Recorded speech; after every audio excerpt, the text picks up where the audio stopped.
जय हिंद साथियों, आप सभी का स्वागत है आपके अपने प्यारे से परिवार जीके जीएस बाई प्रबल सर में।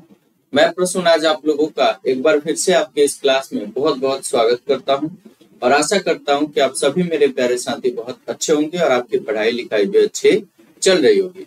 तो हम लोग क्या पढ़ रहे थे भाई साहब, हिंदी साहित्य को पढ़ रहे थे और उसमें हम लोगों ने क्या किया था, उसके हिंदी साहित्य को 4 काल खंडों में विभाजित किया था, जिसमें कि आपके आदिकाल की बात करें और भक्ति काल की बात करें, उसको हम लोगों ने पढ़ लिया था। आज हम लोग किसके बारे में पढ़ेंगे, रीति काल के बारे में पढ़ेंगे और उससे संबंधित आपके रचनाकार और उनकी रचनाओं के बारे में भी समझने की कोशिश करेंगे। ठीक है जी। और आशा कर रहे हैं कि आप सभी लोगों को हम लोगों का ये एफर्ट अच्छा लग रहा है, बेहतर लग रहा है और आप लोग बेहतर तरीके से चीजों को नोट भी कर रहे हैं। तो चलिए स्टार्ट करते हैं बिना लेट किए हुए। हमारे पास क्या है, रीति काल के विभाजन की बात आ रही है। इसके बारे में भाई साहब, तो रीति काल का जो विभाजन हुआ है ये आपको 3 खंडों में विभाजित किया गया है। पहले की बात करें तो उसको रीति सिद्ध कहा गया है, दूसरे की बात करें तो रीति बद्ध कहा गया है और तीसरे की बात करें तो रीति मुक्त कहा गया है। यानी कि रीति काल का जो विभाजन हुआ है वो आपके 3 खंडों में हुआ है। पहले की बात करें तो रीति सिद्ध की बात करें, दूसरे की बात करें तो आपका रीति बद्ध की बात करें और तीसरे की बात करें तो रीति मुक्त की बात करें। इसके बारे में समझना है। तो सबसे पहले अगर रीति सिद्ध के बारे में बात करें तो इसके कुछ आपके कवियों के बारे में बात किया जाए या रचनाकारों की बात करें तो इसमें सबसे पहले बिहारी जी आते हैं, फिर उसके बाद आपके सेनापति की बात करते हैं, वृंद की बात करते हैं और उसके बाद राम सहाय की बात करते हैं। तो आपसे कोई पूछे कि रीति काल से संबंधित कौन इसमें कवि है या रीति काल से संबंधित इसमें कौन रचनाकार है, तो उसमें आपका सबसे पहला जो नाम आएगा वो किनका होगा भाई साहब, वो किनका होगा। तो पहले के नाम की बात करें तो वो बिहारी जी का नाम होगा। ठीक है जी, किसका नाम होगा, बिहारी जी का नाम होगा। दूसरे की बात करें तो उनका नाम क्या है भाई साहब, सेनापति जी की बात करते हैं। तीसरे की बात करें वृंद की बात करें और चौथे की बात करते हैं तो उनका नाम क्या है, राम सहाय की बात करते हैं। इसका अब आप एक छोटा सा अपने याद रखने के लिए ट्रिक बना लीजिए। बिहारी की बात करें तो बी हो गया, सेनापति की बात करें तो एस हो गया और वृंद की बात करते हैं तो बी हो गया मान लीजिए और आर की बात करते हैं यानी कि बीएस बीआर की बात करते हैं। ये जो है आपके रीति सिद्ध से आपके संबंधित ये क्या है, रचनाकार है। फिर अगर रीति बद्ध की बात करते हैं तो इसमें आपके केशव दास की बात करते हैं। किसकी बात करते हैं भाई साहब, केशव दास की बात करते हैं। फिर आपके चिंतामणि की बात करते हैं, फिर आपके भूषण जी की बात करते हैं, फिर आपके मतीराम की बात करते हैं, फिर देव की बात करते हैं जिनको देवदत्त भी कहा जाता है, फिर भिखारी दास की बात करें, फिर पद्माकर की बात करें। ये सब लोग जो है ये रीति बद्ध से संबंधित है, इनको आप लोग याद रखिए। तो इनमें मुख्य रूप से आपको क्या याद रखना है, केशव दास की बात करते हैं। किसकी बात करते हैं, केशव दास की बात करते हैं। फिर आपके चिंतामणि की बात करते हैं। किसकी बात करें, चिंतामणि की बात करें। फिर आपको भूषण जी का नाम याद रखना है और इसके साथ ही साथ अगर बात करें तो मतीराम भी आपको याद रखना है। ठीक है, भिखारी दास याद रहेगा ही। ये आपके महत्वपूर्ण नाम हो सकते हैं। तो रीति बद्ध से संबंधित आपके केशव दास हो गए, मतीराम हो गए, भूषण जी हो गए, देवदत्त हो गए, कालिदास बोला, भिखारी दास हो गए, पद्माकर हो गए। ये सभी लोग जो है ये रीति बद्ध से संबंधित है। और रीति सिद्ध से संबंधित आपके क्या याद रखना है, BSVR, V for Bihari, S for आपके सेनापति, V फॉर वृंद और R फॉर क्या हो जाएगा, राम सहाय। इसमें कौन आ गए भाई साहब, केशव दास आ गए। इसमें कौन आ गए, चिंतामणि आ गए। इसमें कौन आ गए, मतीराम आ गए। इसमें कौन आ गए, भूषण आ गए। इसमें कौन आ गए, देवदत्त आ गए। इसमें कौन आ गए, भिखारी दास आ गए। इसमें कौन आ गए, पद्माकर आ गए। अब अगर बात करें रीति मुक्त की बात करें तो इसमें आपके घनानंद की बात करें जिसका नाम आप लोग सुनते हैं, आलम की बात करें, फिर आपके बोधा की बात करें और ठाकुर की बात करें। तो मेरे प्यारे साथियों, आलम की बात करते हैं तो GAB अगर बात करें और T, GABT की बात करते हैं तो G फॉर क्या हो गया बताइए, घनानंद। A फॉर क्या हो गया, आलम हो गया। बी फॉर आपके बोधा हो गया और टी फॉर आपका ठाकुर हो गया। तो GABT अगर आपको याद रखेगा तो ये रीति मुक्त से संबंधित ये हो जाएंगे। तो G फॉर बताइए घनानंद, A फॉर क्या हो गया आलम, B फॉर क्या हो गया बोधा और T फॉर क्या हो गया ठाकुर। इसको आप लोग याद रखिएगा। और ये क्या है भाई साहब BSBR, B for Bihari, S for सेनापति, V फॉर वृंद और R फॉर राम साहेब। और इनकी बात करें मेरे प्यारे साथियों तो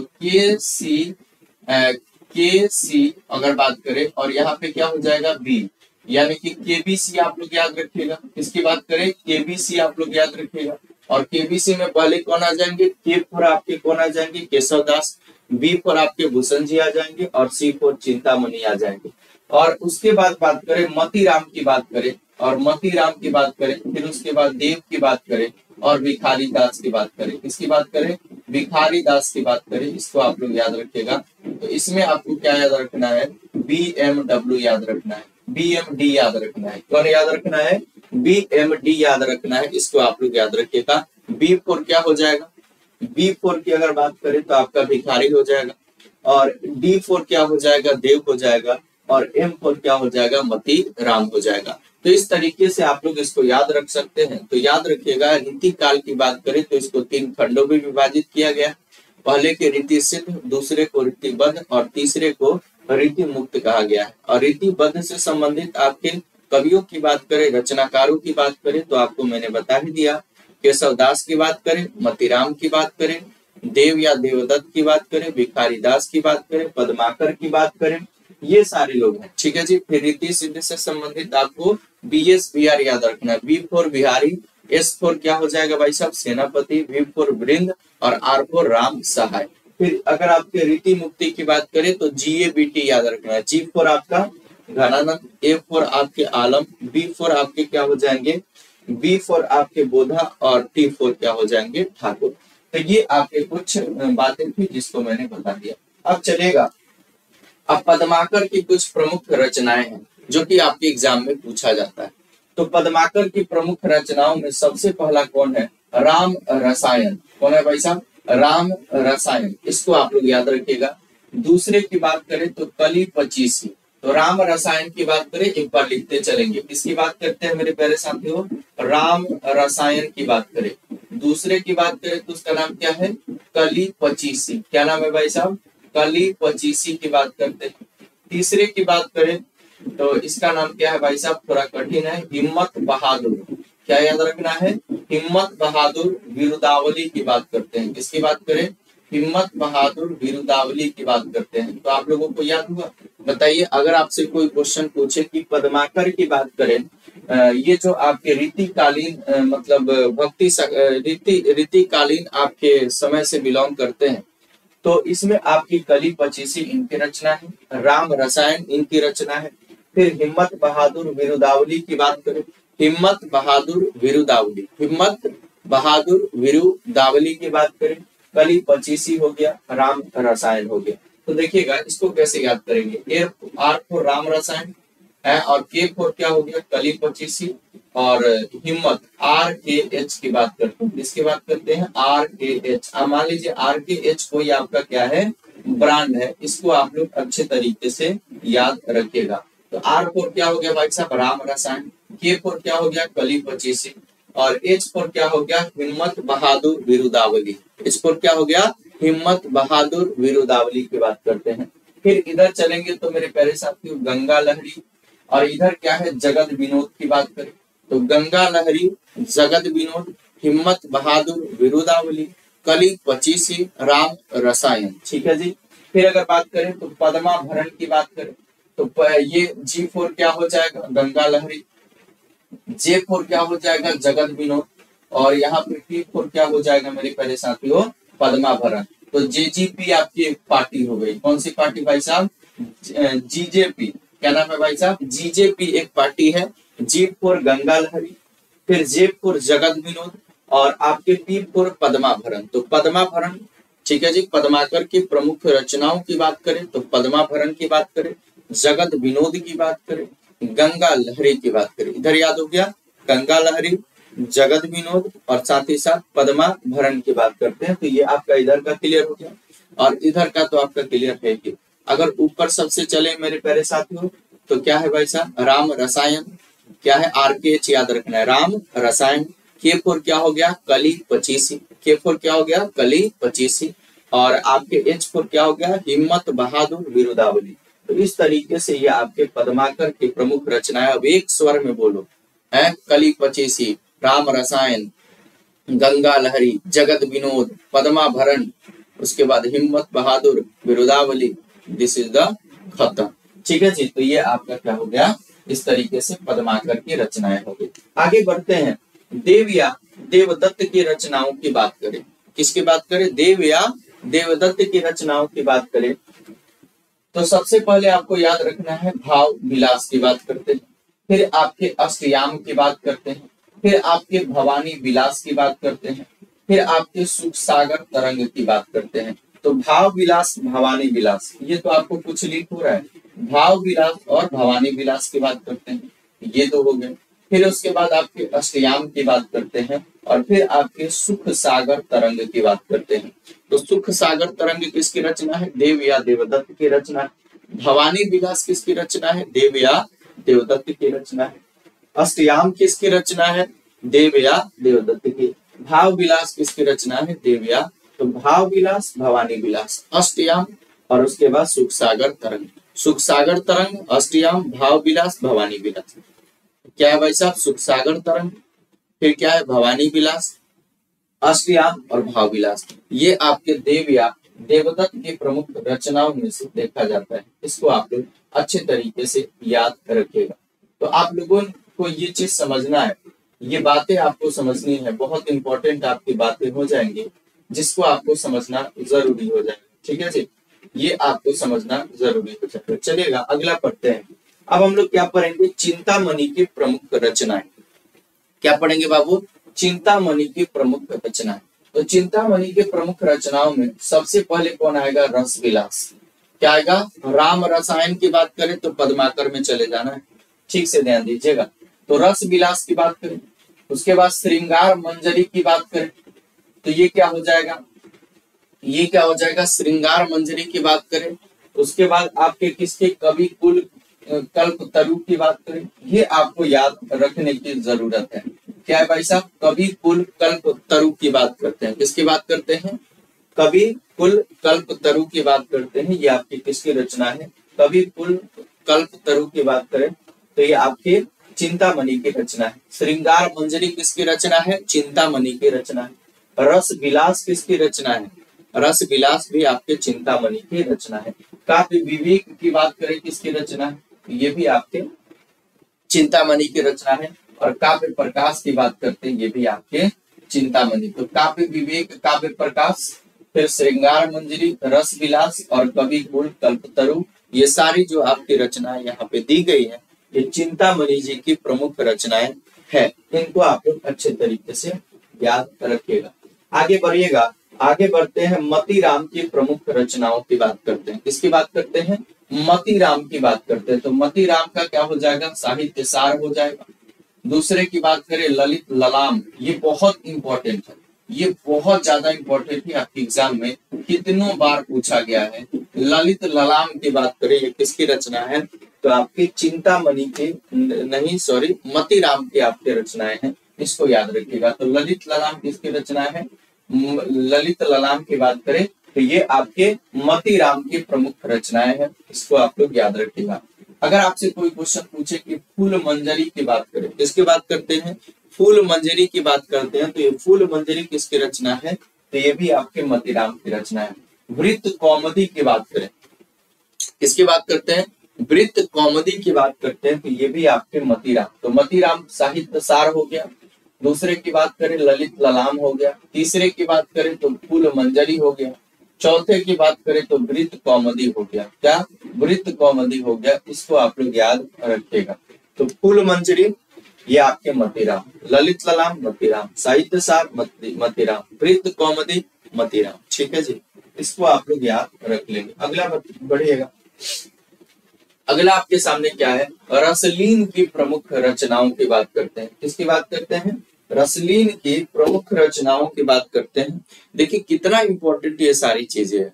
अगर थोड़ा सा इसको मिस करेंगे तो आप मतलब रेस से बाहर हो जाएंगे, और इसको थोड़ा सा आप कंसंट्रेट करके पढ़ेंगे तो ये आपका हो जाएगा। इसीलिए मैं बार बार बोलता हूँ कि मेरी क्लास को कभी भी आप ऐसे टाइम पास टाइप का मत लीजिए, पढ़िए, सीखिए, सिखाइए, सिलेक्शन लीजिए, सिलेक्शन दिलवाइए। ठीक है जी।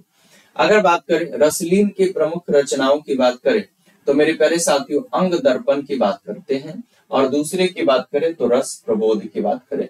तो आपसे कोई पूछे कि अंग दर्पण किसकी रचना है तो इसको आप लोग बताइएगा कि आपके रसलीन की रचनाएं हैं, इसको याद रखिएगा। अब बात कर रहा है भिखारी दास की प्रमुख रचनाएं। तो भिखारी दास की बात करें, पद्माकर के बारे में हम लोगों ने पढ़ ही लिया, चिंतामणि के बारे में पढ़ ही लिया, मतीराम के बारे में पढ़ ही लिया। अब हम लोग भिखारी दास के बारे में पढ़ेंगे।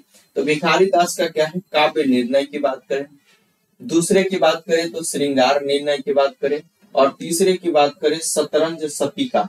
शतरंज शतिका जो है ये बहुत इंपॉर्टेंट है, ये किसकी रचना है तो आपको याद रखना है भिखारी दास की।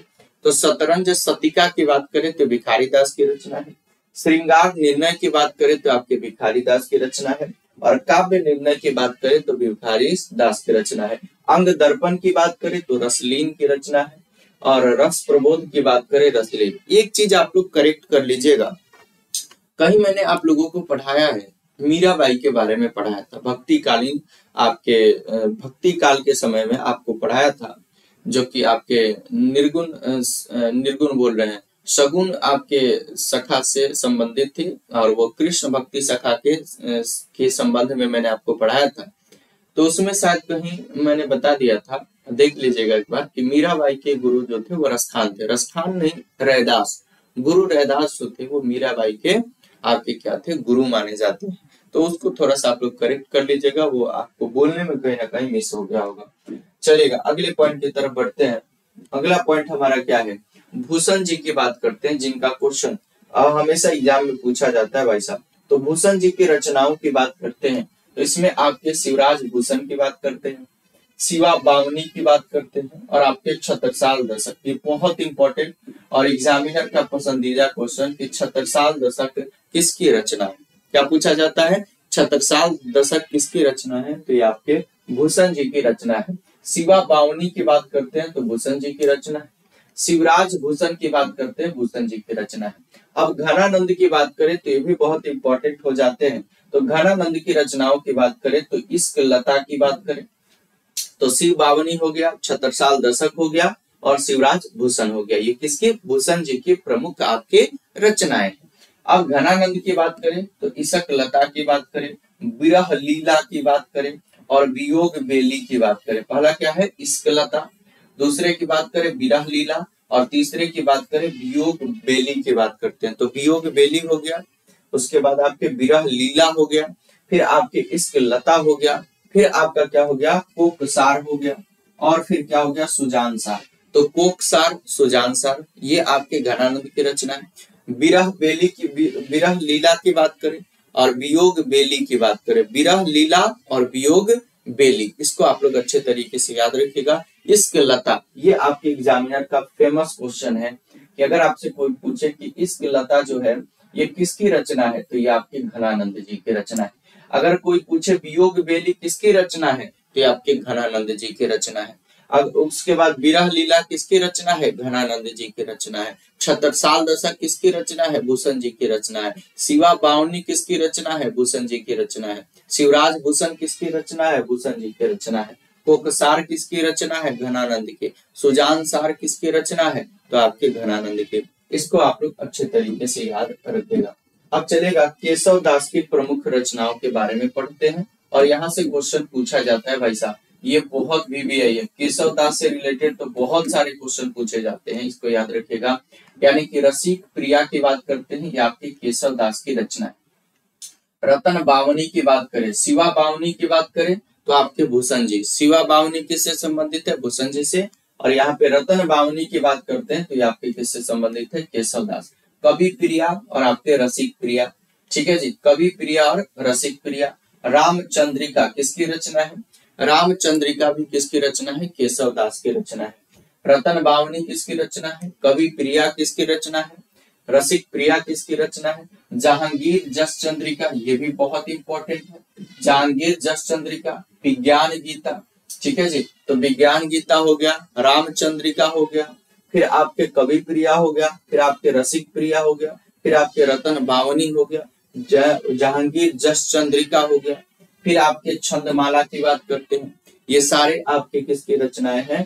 केशव दास की प्रमुख रचना है। इसको आप लोग अच्छे तरीके से याद रखिएगा। फिर से एक बार रिपीट कीजिए, छंदमाला, जहांगीर जस चंद्रिका, विज्ञान गीता, रामचंद्रिका, कवि प्रिया, रसिक प्रिया, रतन भावनी, तो ये आपके केशव दास की रचनाएं हो गई। और भूषण जी की बात करें तो छत्रसाल दशक, शिवराज भूषण, और साथ ही साथ आपके शिवा बावनी की बात करते हैं। इसको आप लोग याद रखिएगा, ठीक है। गणानंद के हो ही गया। विरह लीला की बात करें, वियोग बेली की बात करें, है उसके बाद आपके सुजान सार की बात करें, कोकसार की बात करें, इश्क लता की बात करें, इसको आप लोग याद रखिएगा, ठीक है जी, इसको आप लोग याद रखिएगा। तो इस तरीके से हम लोगों ने रीति काल के बारे में पढ़ा। फिर अगले क्लास में मिलेंगे और देखेंगे कि आगे का हमारा क्या इसमें पढ़ना है। और हम लोगों का एक प्रयास है कि मतलब 10 से 12 दिनों के अंदर हम लोग हिंदी साहित्य का एक छोटा सा ओवरव्यू हम लोगों के सामने हो। और मैं इतना आप लोगों को बता देना चाहता हूं कि अगर जो मैं चीजें आपको पढ़ा रहा हूं उसका आप मल्टीपल टाइम रिवीजन करते हैं तो इससे ज्यादा आपके एग्जाम में सवाल पूछे जाने की संभावना नहीं बनती है। जो भी यहाँ पे पॉइंट आपको बोर्ड पे दिखेंगे वो सारे इंपॉर्टेंट पॉइंट होंगे, बिना मतलब का कुछ भी नहीं है। तो मैं बोलूंगा कि एक ही चीज को मल्टीपल टाइम रिवीजन कीजिए, आप जल्दी सफल हो जाएंगे। बाकी आप सभी साथी अपना ओपिनियन देना मत भूलिएगा, आप सभी के ओपिनियन का इंतजार रहेगा। आप सभी कमेंट करके आप लोग आंसर कीजिएगा। मैं आपसे 1-2 क्वेश्चन भी पूछ ले रहा हूँ मेरे प्यारे साथियों। अगर बात करें आपसे कोई क्वेश्चन पूछे कि सुजान सार की बात करते हैं, किसकी बात करते हैं? सुजान सार किसकी रचना है? सुजान सार किसकी रचना है, इसके बारे में आप लोगों को बताना है, ठीक है जी। दूसरा क्वेश्चन आपको ये बताना है, दूसरा क्वेश्चन ये बताना है आपको कि अगर विज्ञान गीता के बारे में पूछा जाए, किसके बारे में? विज्ञान गीता। सब लोग आंसर नहीं कर रहे हैं, बहुत दुख की बात है भाई साहब, बहुत दुख की बात है कि आप लोग आंसर नहीं कर रहे हैं। आंसर किया कीजिए ऑफलाइन कमेंट में, ताकि आपका पता चले कि आप लोगों की स्थिति क्या, आप लोग कितना कॉन्शियस होके इसको देखते हैं, पढ़ते हैं, समझते हैं। तो चलिएगा, फिर मिलेंगे अगले क्लास में। तब तक के लिए आप सभी साथियों का बहुत बहुत धन्यवाद। Thank you so much. जय हिंद साथियों।